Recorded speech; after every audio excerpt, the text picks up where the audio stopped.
आप सभी का स्वागत है दीपक हिंदी क्लासेस में। आज के इस टॉपिक में, आज के इस क्लास में महत्वपूर्ण topic Jharkhand jet UGC net और तमाम हिंदी साहित्य के विद्यार्थियों के लिए, जिस भी परीक्षा की आप तैयारी कर रहे हैं, अगर आपका हिंदी साहित्य है और उसमें काव्य शास्त्र आपका सिलेबस में अगर लगा है तो बहुत ही महत्वपूर्ण क्लास होने वाला है। यहाँ से आपको 3 से 4 प्रश्न आते हैं। तो आइए देर न करते हुए सीधे प्रश्नों पर चलते हैं। आप सभी जल्दी से वीडियो को लाइक कर लीजिए और जो मित्र नए हैं वो चैनल को सब्सक्राइब कर लीजिए। प्रथम प्रश्न है, किस आचार्य ने वाक्यम रसात्मकम काव्यम कहकर रस को काव्य की आत्मा के रूप में स्थापित किया है? विकल्प है भरत मुनि, अभिनवगुप्त, विश्वनाथ या मम्मट। विकल्प होगा विकल्प नंबर सी विश्वनाथ। विकल्प नंबर सी विश्वनाथ। प्रश्न नंबर 2, ध्वनि सिद्धांत के प्रवर्तक आचार्य आनंदवर्धन द्वारा रचित प्रमुख ग्रंथ कौन सा है?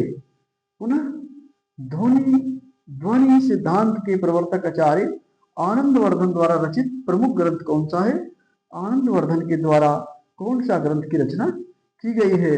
विकल्प है काव्यादर्श, नाट्यशास्त्र, वक्रोक्ति जीवितम या धान्यालोक।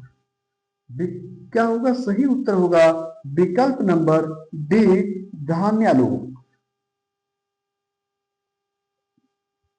नेक्स्ट प्रश्न, भरत मुनि की रस सूत्र के प्रथम व्याख्याता और उत्पत्तिवाद सिद्धांत के समर्थक आचार्य कौन है? भरत मुनि के रस सूत्र के प्रथम व्याख्याता और उत्पत्तिवाद सिद्धांत के समर्थक आचार्य कौन है? विकल्प है शंकुक, भट्टनायक, अभिनवगुप्त या भट्टलोलक। सही विकल्प होगा विकल्प नंबर बी भट्टनायक। सभी नोट करते जाएंगे या फिर 3-4 बार आप वीडियो देखते हैं, सारे के सारे प्रश्न आपको याद हो जाएंगे। नेक्स्ट प्रश्न, आचार्य वामन ने रीति के कितने भेद माने हैं? आचार्य वामन ने रीति के कितने भेद माने हैं?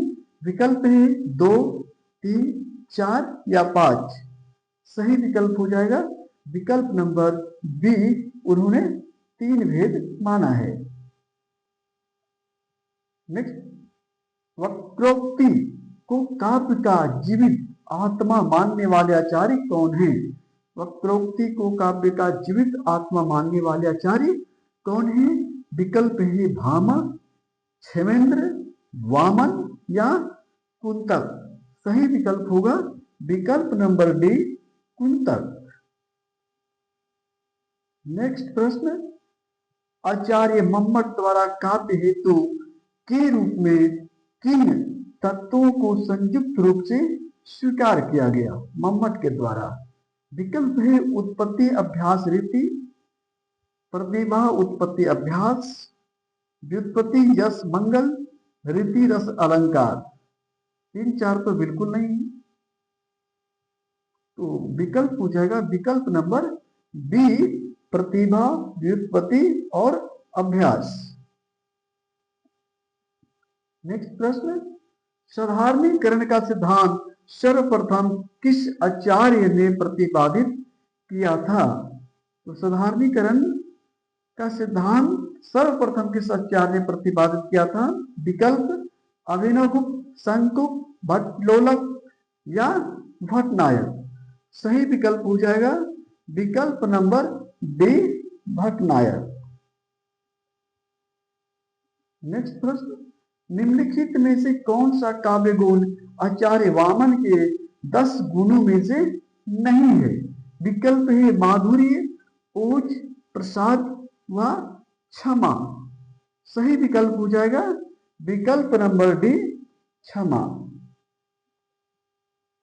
नेक्स्ट, औचित्य को काव्य का सर्वस्व या जीवित मानने वाले आचार्य कौन हैं जिन्होंने औचित्य विचार चर्चा ग्रंथ की रचना की है? विकल्प है राजशेखर, क्षमेंद्र, आनंदवर्धन या रुद्रक। सही विकल्प हो जाएगा विकल्प नंबर बी, क्षमेंद्र। नेक्स्ट प्रश्न, शब्दार्थों सहित काव्यम किस आचार्य का काव्य लक्षण है? सबसे ज्यादा बार परीक्षाओं में पूछे जाने वाला प्रश्न है। शब्दार्थों सहित काव्यम किस आचार्य का काव्य लक्षण है? विकल्प दंडी, वामन, जगन्नाथ या भामा। सही विकल्प हो जाएगा विकल्प नंबर डी, भामा। नेक्स्ट, शांत रस का स्थायी भाव क्या है? शोक, जुगुप्सा, विस्मय या निर्वेद। सही विकल्प हो जाएगा विकल्प नंबर डी, निर्वेद। नेक्स्ट, रस सूत्र के व्याख्याकारों का सही कालानुक्रम क्रम कौन सा है? जन्म के अनुसार ये पूछा जा रहा है। भट्टनायक, शंकुक, भट्टलोलक या अभिनवगुप्त। सभी का शताब्दी याद रखना पड़ता है क्योंकि फिक्स डेट तो नहीं मिलता है। अभिनवगुप्त जैसे 10वीं शताब्दी हो गया, या भट्टनायक 10वीं शताब्दी हो गया, शंकुक 9वीं शताब्दी हो गया। तो सारे के जो शताब्दी वर्ष है ये याद रखना पड़ता है। एग्जैक्ट डेट ऑफ बर्थ तो उस जमाने में मिलना बहुत मुश्किल है। तो सही विकल्प हो जाएगा विकल्प नंबर बी, शंकुक, भट्टलोलक, भट्टनायक और अभिनवगुप्त। विकल्प नंबर बी। नेक्स्ट प्रश्न, आचार्य वामन ने रीति को किस रूप में परिभाषित किया है? आचार्य वामन ने रीति को किस रूप में परिभाषित किया है? काव्य की आत्मा।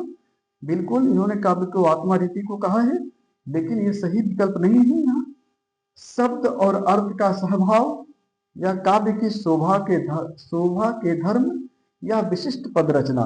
उन्होंने रीति को विशिष्ट पद रचना कहा है विशेष रूप से। ऐसे काव्य की आत्मा भी कहे हैं, लेकिन यहाँ पर सही विकल्प होगा विकल्प नंबर डी, विशिष्ट पद रचना। नेक्स्ट प्रश्न, आनंदवर्धन ने ध्वनि के 3 प्रमुख भेद कौन से माने हैं? आनंदवर्धन ने ध्वनि के 3 प्रमुख भेद कौन से माने हैं? वाच्य ध्वनि, लक्ष्य ध्वनि या व्यंजन ध्वनि। व्यंग ध्वनि, रस ध्वनि, अलंकार ध्वनि या वस्तु ध्वनि। विभावा ध्वनि, अनुभावा ध्वनि या व्यभिचारी ध्वनि। उत्तम ध्वनि, मध्यम ध्वनि या अधम ध्वनि। सही विकल्प क्या होगा? विकल्प नंबर बी, रस ध्वनि, अलंकार ध्वनि और वस्तु ध्वनि।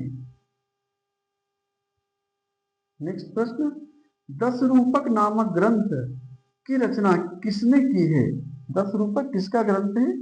विकल्प अभिनवगुप्त, राजशेखर, क्षमेंद्र या धनंजय। सही विकल्प हो जाएगा विकल्प नंबर डी, धनंजय। नेक्स्ट, आचार्य मम्मट के अनुसार काव्य का कौन सा प्रयोजन सद्य परिनिवृत्तीय मतलब तत्काल परमानंद की प्राप्ति से संबंधित है? विकल्प है यश की प्राप्ति, व्यवहार ज्ञान या स्वेतर क्षति या आनंद की प्राप्ति। सही विकल्प हो जाएगा विकल्प नंबर डी, आनंद की प्राप्ति। नेक्स्ट प्रश्न, निम्नलिखित में से कौन सा अलंकार सिद्धांत का ग्रंथ आचार्य भामा द्वारा रचित है? काव्य प्रकाश, काव्यादर्श या काव्य मीमांसा या काव्यालंकार। क्या सही विकल्प हो जाएगा विकल्प नंबर डी, ये काव्यालंकार जो है सो भामा के द्वारा रचित है। नेक्स्ट प्रश्न, आचार्य कुंतक ने वक्रोक्ति के कितने प्रमुख भेद माने हैं? आचार्य कुंतक ने वक्रोक्ति के कितने प्रमुख भेद माने हैं? 4, 5, 7 या 6। सही विकल्प हो जाएगा विकल्प नंबर डी, 6। इन्होंने 6 माना है और बहुत महत्वपूर्ण है, और एक कई बार परीक्षाओं में आया हुआ प्रश्न है। सभी याद रखेंगे, नोट कर लेंगे, या फिर 2-3 बार वीडियो देखेंगे, आपको याद हो जाएगा। थोड़ा सा टफ होता है, ये काव्य शास्त्र। नेक्स्ट प्रश्न, तद्दोषु शब्दार्थो सगुणावलंकृति पुनः कवापि। मतलब दोष रहित, गुण रहित और कहीं कहीं अलंकार रहित शब्दार्थ को काव्य कहते हैं। यह परिभाषा किस आचार्य की है? तब दोषो शब्दार्थो सगुणा वलंकृति पुनः कवापि।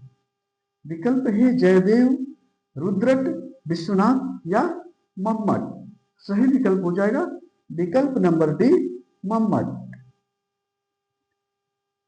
और एक लास्ट, आप वीडियो को लाइक कर दीजिए और सब्सक्राइब कर लीजिए। अभिनव गुप्त के अभिव्यक्तिवाद का संबंध किस काव्य शास्त्रीय सिद्धांत की व्याख्या से है? पुनः, अभिनव गुप्त के अभिव्यक्तिवाद का संबंध किस काव्य शास्त्रीय सिद्धांत की व्याख्या से है? विकल्प है ध्वनि सिद्धांत, अलंकार सिद्धांत, रीति सिद्धांत या रस सिद्धांत। सही विकल्प हो जाएगा विकल्प नंबर डी, रस सिद्धांत।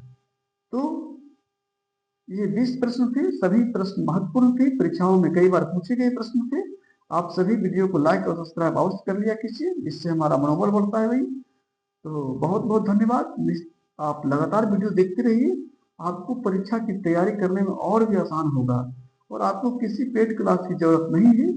संपूर्ण तैयारी यहाँ करवा दी जाएगी आपको, और आप देखेंगे परीक्षा हॉल में जब बैठेंगे सबसे ज्यादा प्रश्न हमारे वीडियो से आपको आएंगे, ये गारंटी के साथ हम कहना चाहते हैं। बहुत बहुत धन्यवाद।